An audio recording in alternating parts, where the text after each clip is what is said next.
Boa noite. Beleza? Tudo bem, pessoal? Tá pegando bem o microfone, Thiago? Acho que é pra falar mais aqui, né? Tem um lugarzinho nele aqui. Tá, vai me avisando aí se eu precisar mudar o microfone, tá? Pessoal, mais uma vez, muito feliz de estar aqui. Muito obrigado pela presença de todos. Quem que estava aqui na última aula, por favor? Lembra você, não é você? Thiago, não? Os outros não, né? Você também estava na primeira? Tá certo. Bom, eita, pega. E aí, abaixa aí agora.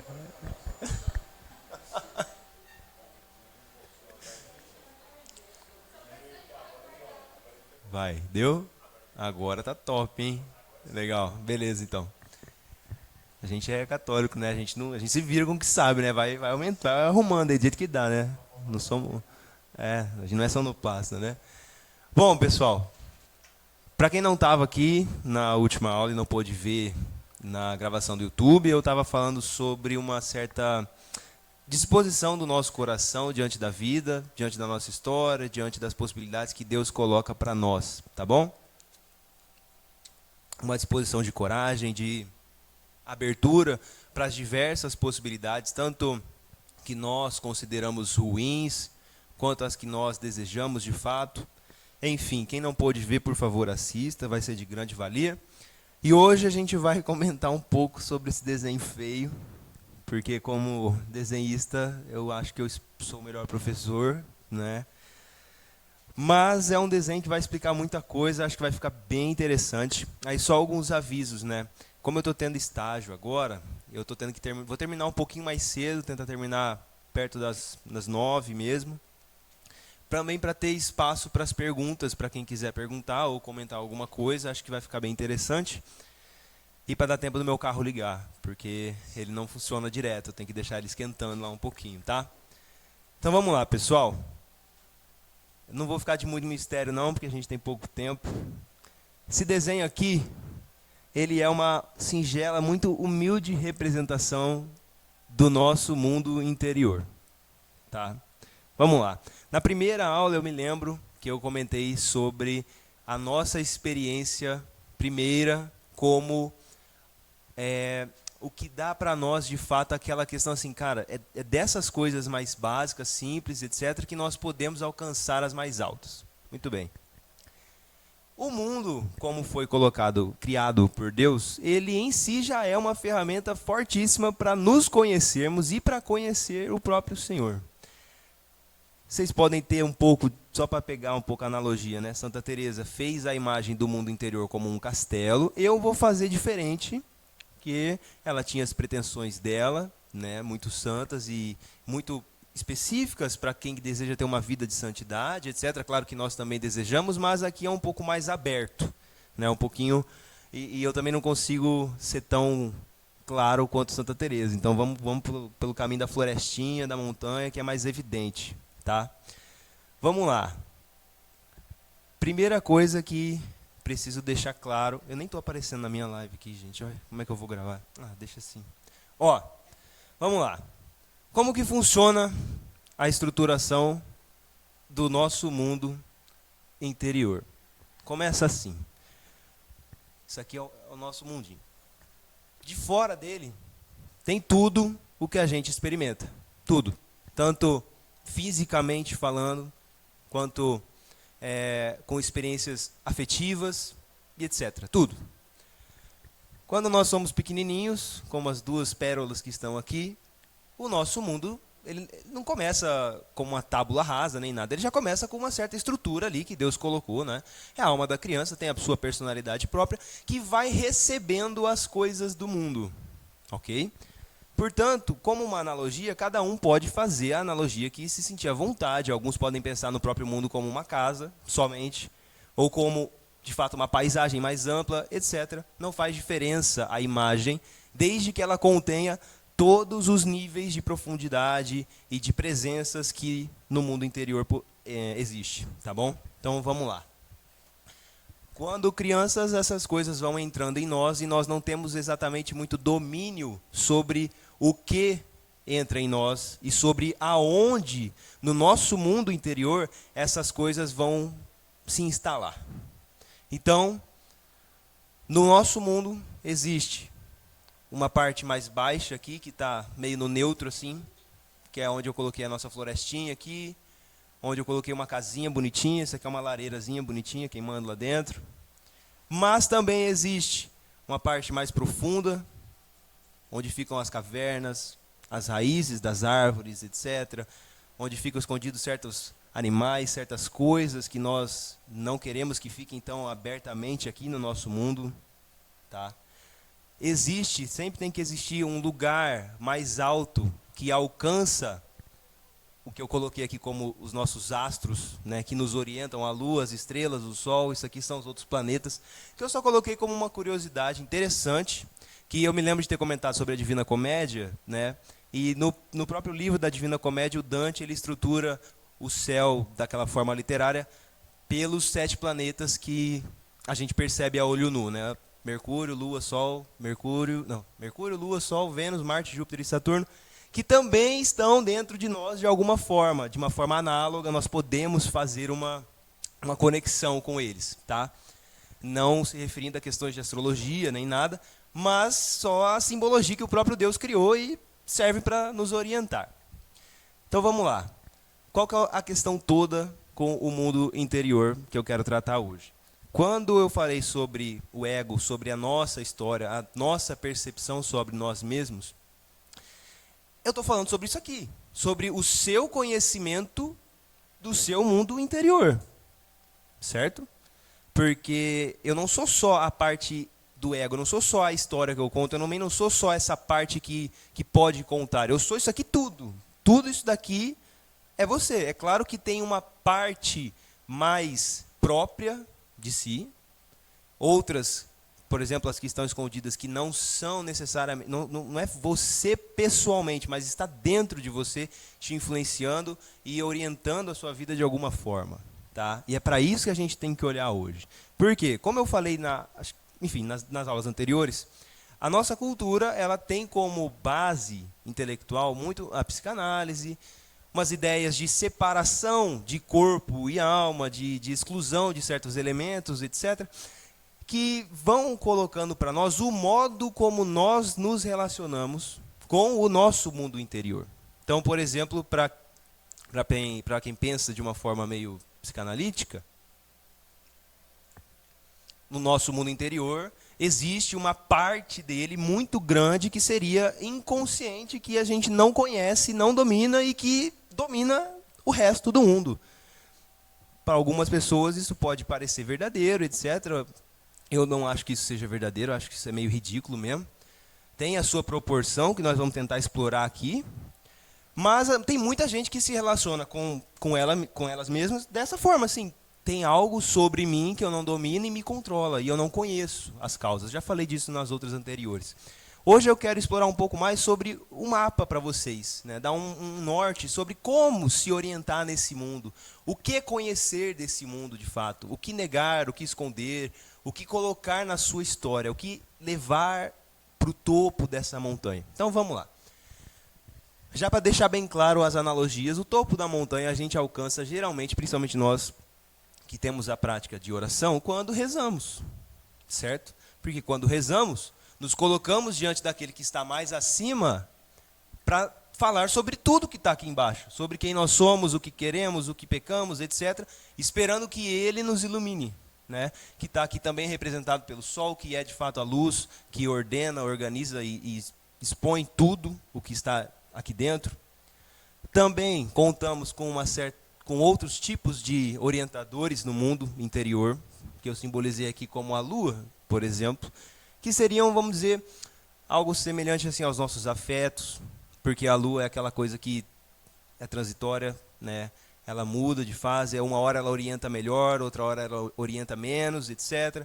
E a gente também tem algumas estrelinhas que seriam para nós, por exemplo, os santos, ou outras pessoas, ou outras histórias que são fixos na nossa cabeça e servem para, quando naquele momento de muita escuridão, você olha para cima e lembra, cara, tem isso aqui e eu posso seguir isso daqui. Então vamos lá. Geralmente, como que acontece? A criancinha começa a montar isso daqui dentro dela, ela não conhece muito bem, e ela geralmente começa entrando no mundo interior dela por aqui. pela floresta, não desde o topo. A floresta, para nós aqui nessa analogia, é o quê? Quem aí já teve uma experiência de andar no meio do mato aí? Todo mundo, né? Provavelmente. Andar no meio do mato, de um mato fechado, cheio de árvore, cheio de erva daninha, cheio de coisa para te cortar, buraco para você cair, etc. É sempre uma experiência um tanto quanto ansiosa, né? Você fica meio afobado porque você está preso, você não sabe exatamente para onde ir, tem que tomar muito cuidado, etc. Ainda mais se você estiver à noite, que é pior ainda, porque você não tem já nenhuma... É muito difícil de enxergar qualquer tipo de orientação na parte de cima. E nós temos algo semelhante a uma floresta dentro de nós, que é onde, na maioria das vezes, a gente passa a maior parte do tempo. Por isso que eu coloquei uma casinha ali. Porque, vamos concordar em alguma coisa, são poucos os que conseguem viver interiormente aqui em cima, o tempo todo. Né? Poderíamos fazer uma analogia maior. Aqui é tipo, viver aqui o tempo todo é tipo a sétima morada, entendeu? Ficar aqui o tempo todo com Deus, onde é tudo claro e você sabe ordenar todas as coisas que estão embaixo, é muito difícil, mas é o ideal. Nós costumamos encontrar um lugarzinho aqui no meio da floresta mesmo, onde a gente pode trazer coisas daqui de cima, por isso que eu coloquei o fogozinho aqui bonitinho, para permanecer aqui. Então vamos tentar colocar um pouco de uma forma mais concreta. Vamos lá, a gente trabalha, a gente tem os nossos encontros aqui, a gente tem as pessoas que a gente cuida e etc. Tem o mundo todo acontecendo. E esse mundo imprime essas imagens daqui, essas coisas que a gente convive, certo? E eles geralmente fazem parte aqui dessa floresta. O tempo todo a gente está lá, no trabalho ou aqui mesmo, por exemplo, e eu estou convivendo com coisas que eu já conheço. Eu estou falando sobre isso, eu sei por onde ir, eu sei por qual caminho eu devo seguir. Ou então aparece uma dificuldade aí no meu mundo, eu já me perco, já não sei mais o que fazer, por exemplo. Pode acontecer também com uma situação nova, por exemplo, quando a gente está educando nossos filhos, por exemplo, né? Ele fez uma coisa que eu não conheço dentro do meu mundo interior. Por onde que eu vou? A gente está tentando se orientar aqui o tempo todo. Na agitação, na ansiedade, naquela correria, vamos lá, tipo Marta, entendeu? Trabalhando, tentando fazer as coisas acontecer. Mas calma, eu preciso pelo menos ter uma pausa dessa correria. Eu preciso voltar rápido para o lugar onde eu sei o porquê de eu fazer todas essas coisas. Um acesso rápido, sabe? Então, no fundo, na nossa memória, sempre fica assim, cara, eu faço isso tudo aqui porque eu amo a Deus, porque eu amo as pessoas, eu quero fazer o bem para os outros, não sei o quê, porque eu preciso de dinheiro. Sabe, a gente guarda um lugar que aqui dentro tem um mapa desse resto aqui. A gente se entende. É por causa desse motivo, desse aqui e tal e tal. Hora eu volto para cá, hora eu saio, volto para cá de novo, vai vivendo, vai vivendo. Acontece também que tem bichos aqui, tem buracos, cavernas, tem um monte de coisa dentro do nosso mundo, dentro da nossa história, que, como eu falei, para algumas pessoas se torna algo meio que inconsciente, no sentido de que eu sei que tem, mas eu não quero ver. Não quero conhecer essa parte do meu mundo interior. Eu quero deixar essa parte inexplorada. Isso é um baita de um problemão. E, por exemplo, se opõe totalmente ao nosso princípio de confissão, por exemplo. Que a confissão para nós é justamente tentar explorar todo o ambiente possível, inclusive os males. Mas a maioria das pessoas não sabe que é assim que se relaciona consigo mesmo. Prefere esconder os vícios. Deixa dentro da caverna lá. Deixa guardado, não quero nem saber que eu tenho isso aqui. A inveja, os pensamentos, os maus pensamentos, etc. É aquela passagem que o Senhor falou, é do coração do homem, é do mundo interior do homem, em outras palavras, que brotam os crimes, os pecados, os vícios, etc. Está tudo aqui dentro, em algum lugar. Cabe a nós saber onde que cada coisa está. E como que você se relaciona com cada uma dessas coisas. Porque, por exemplo, para alguém que não se conhece bem, ela pode ter a impressão de que algo mais aqui no fundo é muito grande e começa a afetar o resto. Porque ela não vai até lá. Como ir até lá? Esqueci de falar disso daí, vou falar agora. Como que a gente faz para andar nesse mundo aqui? É bem simples na realidade, todo mundo faz isso o tempo todo. A gente tem um negócio chamado atenção. Né? Eu vou colocar o carinha da atenção aqui mesmo. Aqui. A nossa atenção, ela é essa parte mais pessoal de nós que consegue transitar entre o mundo externo e no mundo interior. Não tem aqueles momentos em que você está muito concentrado em algo aqui dentro, e às vezes você nem escuta o que está lá fora? Isso é muito comum, porque a atenção consegue puxar meio que a parte mais principal do seu ser. Ela não ignora o resto, principalmente para as mulheres que conseguem ter atenção em várias coisas ao mesmo tempo, fica transitando de um para o outro muito rápido, né? Coisa que nós homens às vezes temos certa dificuldade. Mas não importa, o que importa é que a atenção é o cara para fazer esse trânsito todo. Como que a gente transita em tudo isso daqui? Qual que é os pés da atenção dentro de nós? Vou falar bem direto mesmo, é a linguagem. Vamos lá, linguagem. Nós somos seres que falam. Os animais emitem sons, transmitem informações, né, eles se comunicam, mas nós somos capazes de emitir linguagem de uma forma diferente, estruturando o mundo. Não só transmitindo informação, mas colocando ordem no mundo através da palavra, justamente como o próprio Deus fez, né? A palavra que disse faça-se a luz, etc. É muito bonito isso na realidade, né? Pensar que somos tão próximos de Deus, tão imagem e semelhança dele, que o nosso princípio de organização é a palavra, assim como ele é a palavra, né? Enfim, saber falar sobre o seu mundo interior é a ferramenta que você tem para transitar de um para outro. Vou dar um exemplo negativo. Conheço uma pessoa que ela passou na história dela por um trauma, uma situação difícil, em que ela perdeu um bebê, né? Muito difícil, de fato, perder um bebê na barriga.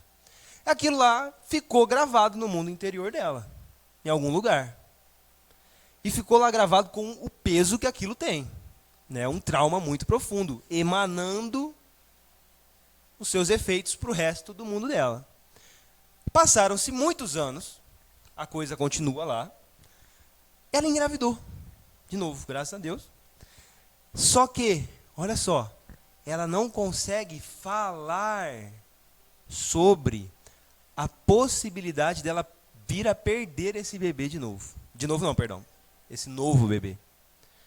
Ah, João, mas é necessário que ela fale sobre isso? Bom, se ela, como na história que eu ouvi, ela falou assim, né? Eu não estou me sentindo plenamente feliz com isso, com esse bebê, com essa gravidez. Eu não sei como eu me sinto. Eu não sei se eu fico triste, porque pode ser que eu perca, é meio distante essa ideia, mas ela também não consegue se sentir plenamente feliz, como ela vê outras pessoas ficando felizes. E ela não vai de encontro com aquele passado, com aquela possibilidade que pode retornar na vida dela. Mas ela não consegue nem falar sobre isso. Ela não acessa no mundo interior dela, nem sequer a possibilidade de assim, cara, talvez eu só não consiga ficar eufórica porque, de fato, eu sei que eu posso perder. Ela diz assim, deixa que a morte, deixa que essa possibilidade vá lá para longe de mim. Não quero saber disso. Eu vou ter meu filho, eu quero ter meu filho. Sabe? No mundo interior dela tem um negócio lá, atrapalhando todo o resto, e ela não consegue nem falar. Isso é um baita de um problemão. É claro que a gente nem sempre enfrenta esse tipo de situação grave. Mas enfrentamos outras que, se não somos capazes de falar, seja por medo, seja por falta da linguagem adequada, nós vamos ficar de alguma forma meio que submissos a essa parte mais obscura. Certo? Como que a gente faz, então, para aprender essas linguagens? Para poder obter um controle, um certo domínio sobre o nosso mundo? É fazendo essa subida aqui, para essa parte mais alta de nós, que é onde nós encontramos, nós tocamos, né, de uma forma mais próxima, o Sol, a Lua, que são as nossas orientações. Eu vou deixar mais claro agora. Vamos lá. Todo mundo, é normal, é na nossa natureza conseguir falar sozinho. Todo mundo. Só que por anos, para nós, principalmente assim lá na fase mais jovem, é estranho falar sozinho. Porque é como, tipo, a gente tem a nossa companhia. É como se tivesse a gente e um outro agente, né? Uma outra coisa em nós que somos nós, mas não, sei lá, é esquisito até. Tem pessoas que vivem falando assim, tipo, eu tenho pensamentos intrusivos. Eu tenho coisas que me vêm na cabeça que eu não gostaria de pensar. Eu não sei porque eu penso isso. Mas é estranho, porque, meu Deus, é você. Né? É você. Se você está pensando isso daí, explora o mundo, vai entender o porquê. Mas não, ficam nessa ideia, tipo, é pensamento intrusivo, não queria. É igual, eu vi um vídeo esses dias muito engraçado de um cara que pegou essa ideia e fez um meme lá pro Instagram, muito bom. Ele falando assim, o vídeo era assim, tipo, pessoas que sofrem com pensamento intrusivo. Ele estava numa ponte lá com o celular na mão, aí vem o pensamento assim, o que acontece se eu jogar esse celular aqui logo de cima? Vamos ver ele espalhafatar lá por chão assim. Aí ele, não, como assim não posso fazer isso, não sei o quê. Sabe, nessa luta de uma coisa vem, quero fazer, daí para, volta, é estranho demais. Essa pessoa não sabe se orientar no próprio mundo, não sabe se relacionar com ela mesma. Isso é muito complicado, cara. Aí, beleza. Como que a gente faz para ter essa subida aqui? A gente já tem uma vantagem por estarmos aqui dentro. Já conhecemos pessoas que fizeram essa subida no seu próprio mundo interior e meio que colocaram as palavras adequadas para nós. Por exemplo, sempre que eu vou lá me confessar com o Frei Miguel, ele me manda, de penitência, ler o Salmo 50. Né? Maravilhoso Frei Miguel. Porque, claro, né, ele sabe assim também que o Salmo 50 tem tudo. Ele tem a linguagem perfeita para falar sobre o arrependimento que eu sinto, sobre o meu desejo de reencontrar a graça de Deus, etc. É a linguagem adequada para falar sobre aquilo que eu estou vivendo e que eu não sei falar. Entendeu? Então, primeiro instrumento, usar coisas que já foram ditas, orações ou textos de outras pessoas que também viveram esse tipo de experiência e que te fazem subir ali e enxergar a coisa melhor. Só que só isso não é o suficiente. Somente usar a palavra dos outros não é o suficiente. Qual que é o modo mais perfeito de conseguir fazer essa subida? É conseguir encontrar você mesmo, as suas palavras. É claro que a gente já tem muitas dificuldades, porque nós não somos, assim, não fui eu que criei o português. Ninguém aqui escolheu falar português. E o português tem uma determinada quantidade de palavras e de formas de estruturação de palavras limitadas, e que eu nem sequer conheço todas, né? Só que essa que é a graça do negócio. Você vai ter que encontrar um jeito teu de estruturar a palavra, o mundo, através da palavra, de um modo pessoal, solitário. Considerando o que os outros já disseram, né, usando como referência, mas tentando ao máximo falar em primeira pessoa. Falar desde aqui de cima. Falar sabendo que o que você está falando não é só mera repetição de palavras. Então, por exemplo, quando a gente vai rezar e contando uma parte minha, assim, né? Muitas vezes eu falava assim, Senhor, tem piedade de mim, etc. Só que quando eu fui parar para pensar nisso, eu percebi que quando eu falava tem piedade de mim, eu estava só repetindo uma coisa que de fato é muito boa, me faz subir, só que eu não estava sendo eu falando, eu só estava lendo o negócio, não era algo que eu tomava para mim.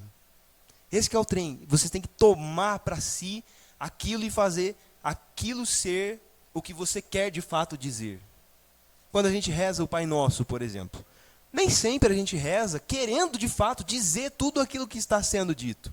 A gente reza por costume, a gente reza por causa dessa prática, etc. Mas o caminho ideal é, eu quero rezar o Pai Nosso de tal forma que aquelas palavras se tornem as minhas palavras, que são as palavras de Jesus, mas agora encarnadas no meu mundo interior. Certo? Muito bem. Vamos continuar agora estruturando essas outras coisas aqui. Por quê? Nem sempre no começo da nossa vida interior, o sol está brilhando fortão lá não. Muitas vezes tem um monte de nuvem cobrindo lá. O que seria esse sol? A gente, de modo geral, pode colocar que o sol é como o ideal mais alto que nós queremos alcançar, que nós queremos viver, e que ilumina todo o resto. Porque, vamos lá, o meu mundo interior pode ser iluminado por diversos ideais, diversos sóis. Eu posso contar a minha vida, posso contar quem eu sou a partir de vários pontos de vista possíveis. Eu posso contar a minha história como alguém... Não, a minha vida o meu ideal é sair do estado de miséria e alcançar uma realidade material e financeira melhor. Eu posso contar o meu mundo desse ângulo. Esse é meu ideal. Ou então eu posso contar o meu mundo da seguinte forma: o que eu quero mesmo é saber que eu sou valorizado pelos outros. É saber que eu sou amado, é saber que eu sou querido. E esse é o meu ideal. E esse ideal vai iluminar com uma luz diferente, uma luz que vai permitir você enxergar determinadas coisas e outras não. Entendeu? Então, aqui já está um ponto. Tomem muito cuidado com o que ocupa o lugar do sol no coração de vocês, no mundo de vocês.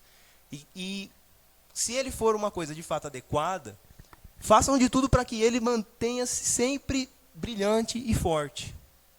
Subindo aqui, contemplando ele e sendo iluminado por ele constantemente. Porque se a gente deixa o ideal morrer, seja ele qual for, o ideal de santidade, um ideal como é que fala aquela palavra? Quando a pessoa ajuda as outras? De caridade, pode ser boa. De caridade, seja qualquer for o ideal que você tenha, ele tem que ser muito forte, muito poderoso para fazer com que você queira subir e enxergar tudo sobre a luz dele. Entendeu? Porque é assim que a gente funciona. Vou dar um exemplo bem bobinho para vocês entenderem também, bem prático. Quando um jovem está lá, naquela idade que ele precisa escolher o que ele vai fazer da vida, os pais, que são uma figura de ideal, uma figura solar, vamos dizer assim, aparecem e dizem: faça medicina, faça isso. Mas ele tem um ideal dentro dele. E aí, o que vai determinar se ele vai conseguir seguir ou não? É ele determinar qual que é mesmo o ideal dele. O meu ideal é agradar meus pais? Porque se for, então meu mundo interior vai para um lado. Meu ideal é, de fato, ser médico? Porque se for, então eu vou ser médico. Meu ideal é ser outra coisa, ser advogado, sei lá, fazer direito? Então, não faz sentido seguir isso que estão me falando. A minha história vai ser diferente a partir do meu ideal. Certo? Muito bem.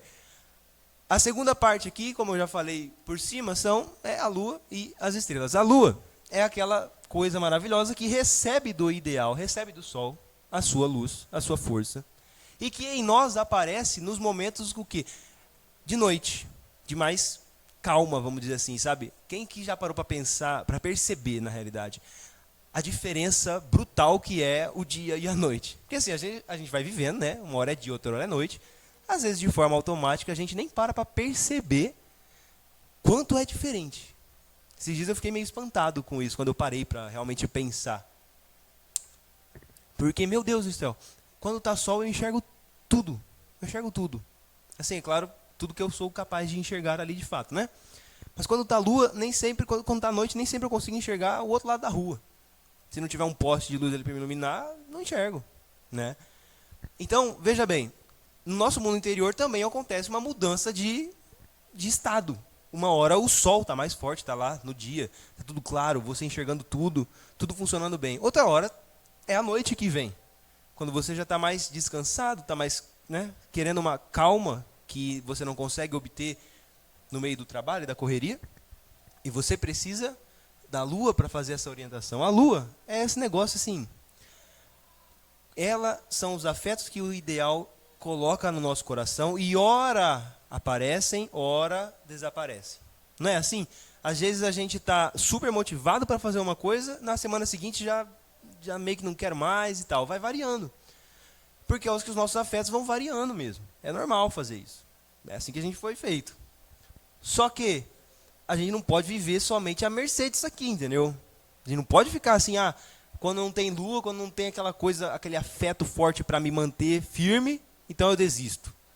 Não dá para fazer isso. Tem alguns que se relacionam com o mundo e com eles mesmos dessa forma. Não tem lua, não tem nada.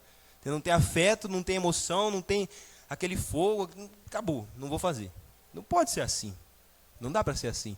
Tem que ter uma maturidade para compreender que no meio da noite você ainda tem, quando você não tem mais dentro de si aqueles afetos que te movem, pelo menos você tem a lembrança daqueles ideais que você quer alcançar.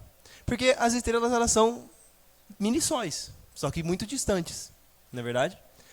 Alguns ali no céu são planetinhas, né? Que eu não vou ficar tocando muito nesse assunto, mas as estrelas são sóis, muito distantes, são ideais distantes, que não dão conta necessariamente de inspirar aquele afeto, de inspirar aquela motivação, mas dão conta de nos manter no caminho. Porque não é isso. Como que os navegadores portugueses, por exemplo, navegavam? Eles olhavam para as estrelas à noite. E viam, caramba, ó, Cruzeiro do Sul está para lá, tal. Então vamos nesse caminho aqui que é para lá que a gente quer ir. No meio da noite. Então quando nós também estamos no meio das nossas noites interiores, vocês têm que ir atrás das estrelas. Só que como que você faz isso se você vive o tempo todo aqui? Se a tua atenção está sempre voltada para esse mundo de baixo. Entendeu? Onde os teus pensamentos, outras emoções, etc., coisas que estão aqui embaixo, sejam boas ou ruins, ficam chamando a sua atenção. Entendeu? Um hábito que eu gostaria muito que a partir dessa aula vocês começassem a cultivar é o de ter um tempo, seja ele o tempo que for, 5 minutos, 10 minutos, 1 hora, não importa, para parar e conseguir puxar a tua atenção para sair daqui e vir para cá. Porque aqui está uma outra qualidade, que a gente vai explorar um pouco melhor em outras aulas, que é assim, o carinha da atenção ele vai se transformando. E ele se transforma na medida em que ele permanece por mais tempo em determinado lugar. Ele fica temperado de determinada coisa. Se a sua atenção vive o tempo todo aqui, ó, é no Instagram, é no dinheiro, é no trabalho, é nas amigas, é não sei o quê, o tempo todo aqui, só embaixo, você vai ficar temperado disso. O mundo, olha só, o cara da atenção é ele que faz o trânsito. Quando você vier para o mundo exterior, é o cara temperado de um monte de coisa banal que vai falar com o resto do mundo. Então, se você quer alcançar uma vida, né, mais próxima, porque, como nós estamos aqui, da santidade, etc., então você tem que aprender a viver mais aqui e menos aqui. Porque é aqui onde, cara, viver aqui é muito legal, é muito louco. Não que eu faça isso o tempo todo. Mas sabe, quando Santa Teresinha descreveu assim a oração, né? Ela já estava lá com tuberculose, se eu não me engano. Já estava passando por aqueles perrengues ali, que seria a sexta morada, né? Como Santa Teresa descreve. E aí ela se sentia numa noite terrível. Numa dificuldade de fazer oração, numa certa dificuldade, e ainda assim agia no mundo com sua santidade. Mas quando ela conseguiu entrar aqui de novo e receber a luz do céu de novo, quando ela conseguiu fazer oração de novo, ela falou que foi como se ela saísse de um afogamento, né? Ela estava afogada no meio de um monte de coisa, e aí ela respirou.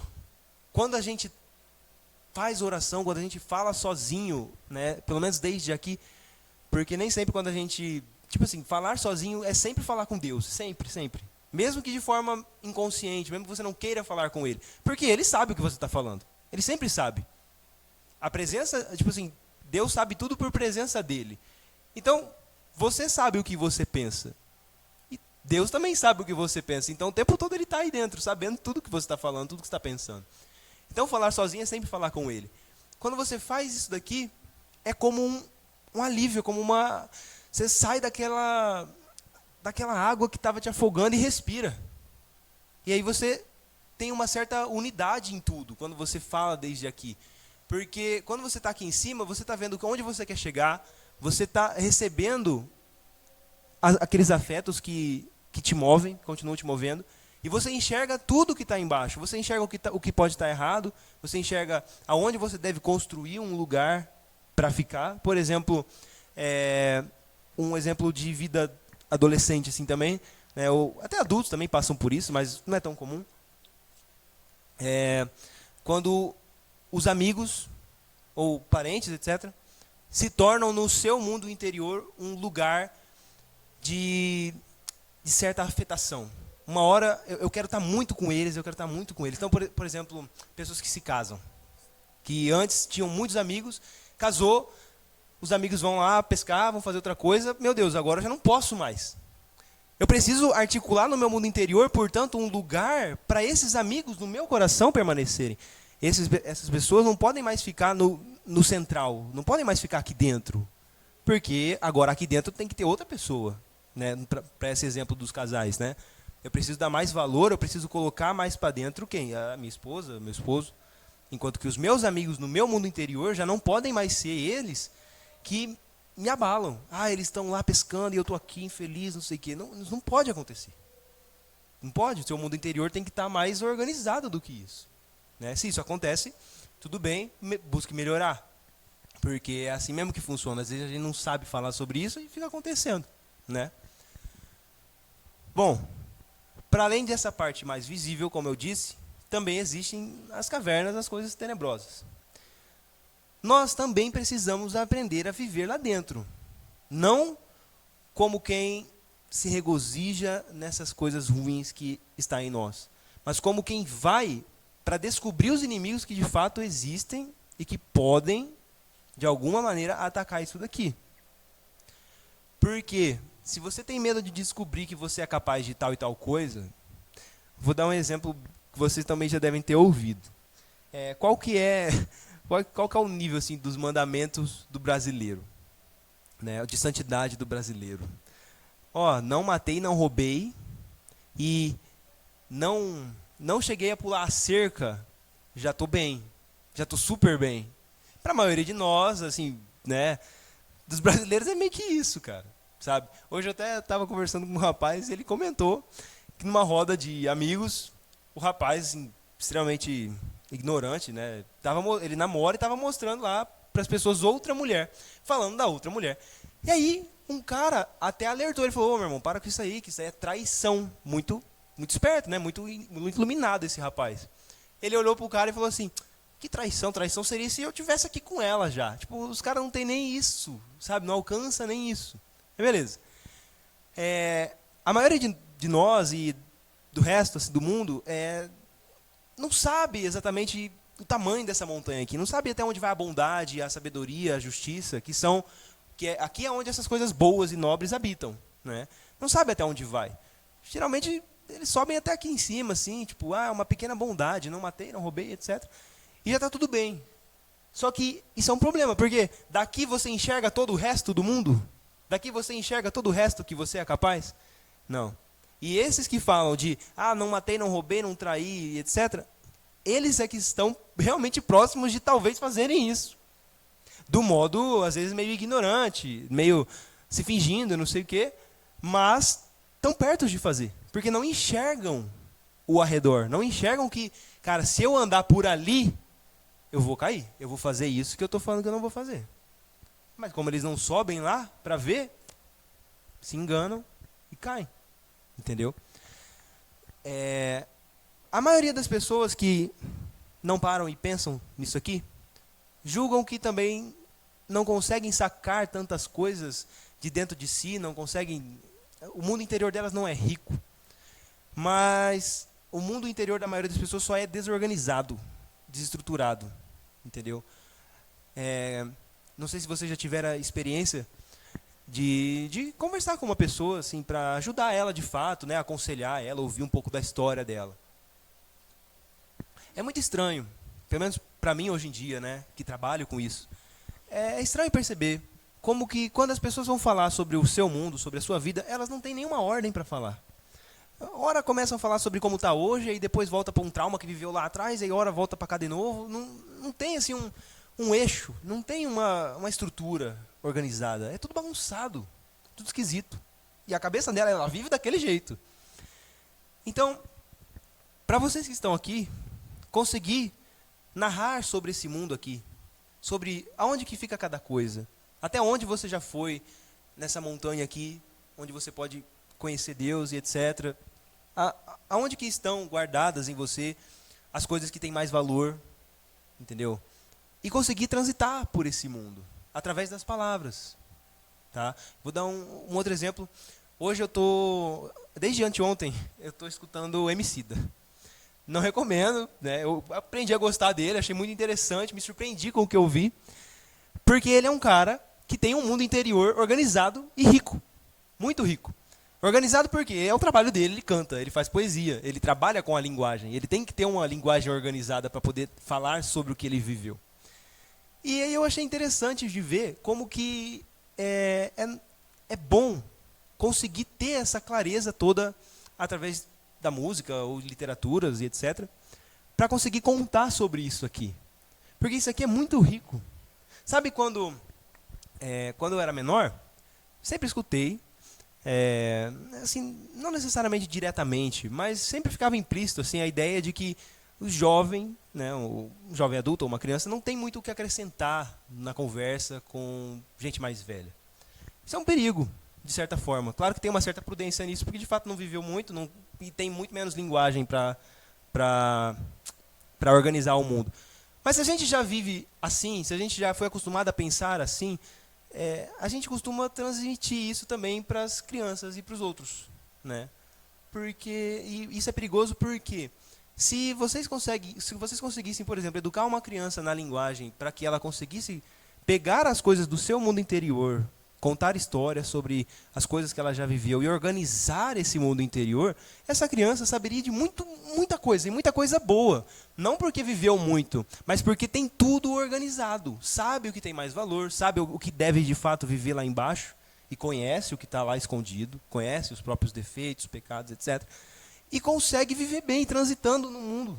Entendeu? A gente precisa já transmitir isso para os que vêm como crianças e jovens, e também para nós que somos adultos, né, já está na hora de conseguir aprender a fazer isso daqui, sabe?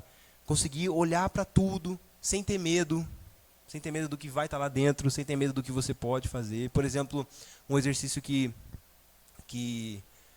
eu fazia antigamente, eu estudava um pouco mais sobre essa questão de serial killer, psicopata, sabe? Porque eu queria entender um pouco mais como que é viver meio que do outro lado da moeda, sabe? E algumas pessoas, como eu falei, que só sobem pouco, já meio que se atemorizam. Não querem ouvir. Ah, é doença mental, não pode ser. Não, como que é possível, não sei o quê. Não sobem lá em cima. Agora, se você tem coragem para subir lá em cima e meditar sobre as coisas, porque é aquilo, sabe?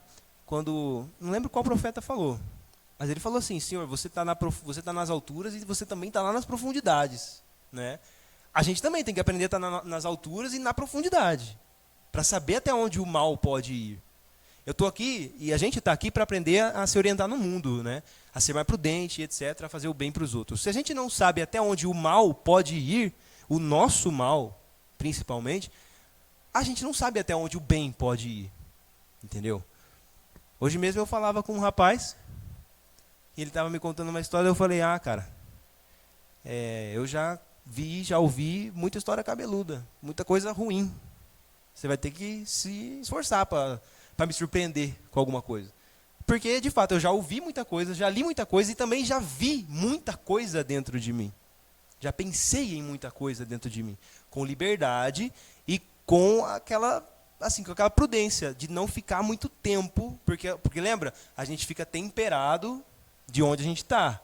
Se eu fico muito tempo lá meditando, pensando sobre a minha inveja, sobre a minha luxúria, sobre coisas ruins, cuidado, porque você vai vir para o mundo aqui fora temperado disso, carregado disso. Então, ande por aqui, caminhe nas profundezas do seu coração e volta para cá correndo rapidão, para você meio que se lavar e lembrar, cara, tem tudo isso de ruim, mas calma que a esperança habita em outro lugar, tem Deus, tem etc, etc, etc. E é a partir daqui que eu quero falar com o mundo. Entendeu? Disso aqui, gente, é inescapável. Isso aqui é inescapável. Se vocês não dominarem a arte de serem mestres assim da vida de vocês, mestres de quem vocês são, vai ficar muito difícil conseguir ter uma boa ação no mundo. Porque isso aqui é o que vocês têm, é o que a gente tem como ferramenta. Entendeu? É aquela história, ninguém dá aquilo que não tem. Não é verdade? E a gente só tem aquilo que está dentro do nosso mundo. O que não está, você até pode adquirir, de uma certa forma, pelas histórias, pela imaginação, certo? Então, por exemplo, quem aprende a ter uma imaginação bem formada, é capaz de aprender sobre muitas vidas e muitos mundos sem vivenciá-los. Isso é uma habilidade que eu vejo poucas pessoas cultivando e ensinando os outros. Justamente por causa daqueles discursos de que, não, tipo, fica quieto, você não viveu, você não sabe o que você está falando. Você não tem lugar de fala, né? Como muitos também hoje em dia costumam usar. Cara, beleza, meu amigo, eu não tenho lugar de fala no sentido que você está dizendo. Eu não experimentei na minha carne isso daí. Mas, pelo amor de Deus, eu sou um ser humano como você e nós temos o poder de, pela linguagem, preencher esse mundo aqui de experiências, e pode ser que eu saiba mais do que você viveu, do que você mesmo. Sabe? Tem gente que... Sabe quando vocês se deparam com alguém e ela fala, e aquela fala dela brilha assim dentro de você e fala, caraca, é isso que ela está falando que acontece dentro de mim? Ela não viveu o que eu vivi, mas ela sabe mais de mim do que eu. Então, a gente tem que cultivar isso, sabe? Saber mais do outro, saber mais de vocês mesmos através dessas aventuras, assim, tipo, cara, por exemplo, eu li ano passado, Crime e Castigo. Alguém já leu? Do Dostoiévski. É um autor russo. Impressionante. É inacreditável o que aquele homem faz. E a história é sobre um rapaz que nas primeiras 100 e poucas páginas do livro está lá pensando, está no mundo interior dele, lá nas profundezas, pensando assim, cara, tem uma véia que ela é penhorista, né? É isso, né? Quem faz penhora é penhorista, né? Enfim, ela penhora os bens dos outros e ela cobra muito altos juros e ninguém vai gostar, tipo, ninguém gosta daquela véia e eu preciso de dinheiro, eu vou matar essa véia. São 100 páginas ele pensando sobre isso e voltando aqui, tentando olhar se de fato ele vai fazer, não vai fazer, as consequências, ele volta para cá e de fato ele mata a véia, mata. Quando ele mata, aquela fossa sobe no mundo interior dele e ele pira assim, ele fica muito mal, só que ele continua vivendo. Aí, enfim, o final é feliz, o final é muito bom, muito interessante o final. Enfim, o livro tem mais de 100 anos, então não é spoiler, tá? Não é spoiler, mas no final, uma pessoa de fora, né, obviamente, entra no mundo interior dele como uma presença de salvação. É uma mulher para quem ele, no desespero de tentar conseguir uma certa redenção, dá um dinheiro muito grande para essa mulher, para ela enterrar o pai. E aí ela se apaixona por ele. E ela é uma pessoa religiosa e se apaixona assim de querer fazer o bem mesmo para ele. E aí quando ela descobre que ele é um assassino, ela fala, confessa e eu vou com você para o exílio. E aí a presença dela no mundo interior dele fez com que ele subisse até aqui e de fato conseguiu, confessou lá o crime, foi para o exílio. E assim, é lindo o final, porque o final é ele sentado num banco em frente a um lago, próximo à prisão onde ele estava, e ela chegando, e aí ele, tipo, na hora que ela aparece, toda nuvem que estava aqui, daquela fumaça que subiu, meio que desaparece, ele chora um monte, derrama em lágrimas assim, e fala que ama ela, não sei o quê, e aí o autor termina dizendo que a partir daí a história seria da regeneração dele, da regeneração desse mundo, e que ele só queria contar até esse ponto. É assim que termina o livro. É fantástico. Para quem não leu, apesar de eu já ter contado o final, leia. É uma experiência incrível, de verdade. Crime e Castigo. Tem até no Kindle. Eu li ele pelo celular. Assim, de tão bom que era, eu não consegui esperar para comprar ele físico, não. Mas você vê, é a experiência de um autor... Cara, o autor não matou ninguém, até onde eu sei. Ele não viveu aquilo, mas ele tem tanto domínio sobre quem ele é, que do mundo interior dele ele conseguiu criar uma baita de uma história e ensinar outras pessoas a partir dessa história. Isso é maravilhoso, entendeu? Isso só faz isso quem domina isso aqui. E ele era cristão, só não lembro se ele era ortodoxo, lá na Rússia a igreja é ortodoxa, né, se eu não me engano, mas ele era cristão. E isso espantava muitas pessoas, porque ele falava sobre coisas da profundidade negativa do ser humano. Mas ele falava disso sabendo que existe essa parte aqui, trazendo esperança a partir do erro, do crime, etc. O castigo, no caso, não vem como algo negativo, vem como a salvação pro crime do cara lá. Enfim. Bom, acredito que deu tempo de falar, de esboçar pelo menos isso daqui. É claro que usando essa metáfora, essa analogia, daria para a gente conversar sobre isso daqui em muitas coisas, porque, é claro, é uma analogia. E a analogia, ela sempre é imperfeita, né? Porque eu estou falando da coisa sem, de fato, falar sobre ela, né? Usando uma outra coisa. Mas tomem para a vida de vocês essa ideia, sabe? De construir o mundo interior de vocês como um lugar e falar sobre esse lugar. Eu me lembro que, alguns anos atrás, eu me lembro de ter pensado sobre isso daqui, mas não da forma como eu digo hoje, né? Como eu sei hoje. Mas era acho que eu estava bem numa época assim, de conversão mesmo, assim, tipo, acabado de querer saber da igreja, etc. E aí eu comecei estruturando o meu mundo meio que já usando esse tema da montanha, que eu sempre gostei desse negócio. E aí na minha cabeça, era assim, na época, né? Eu tô vendo muito longe, uma montanha muito alta, e eu tô aqui muito longe dela. E na época eu não sabia de nada disso daqui. Só estou falando porque é natural da gente fazer isso. Entendeu? Depois que eu percebi que de fato era natural e isso me ajudava, só foi ampliando cada vez mais a ideia, né? Até que um dia eu consegui chegar um pouco mais próximo aí dessa montanha e subir, né? Tentar subir cada vez mais alto, que é a nossa meta. Mas é aquilo que eu falei, o mundo de vocês pode ser estruturado de outra forma, tá? Vocês podem imaginar o mundo de vocês como uma cidade grande mesmo, que tem seus prédios altos, tem as suas casas, tem a sua periferia, né? Tem onde os bandidos moram, etc. Sabe? Sempre dá para fazer essa analogia com qualquer coisa. O William, policial, meu Deus do céu, né? Sabe disso muito melhor do que eu, né? Então, construam o mundo de vocês da forma como vocês quiserem, mas tentem torná-lo rico. Tenham intimidade com o mundo interior de vocês, porque é nele onde Deus habita, entendeu? Principalmente quando estamos em estado de graça. Como eu falei, Deus sabe de tudo. Então, por presença do seu saber, Ele sempre está em nós.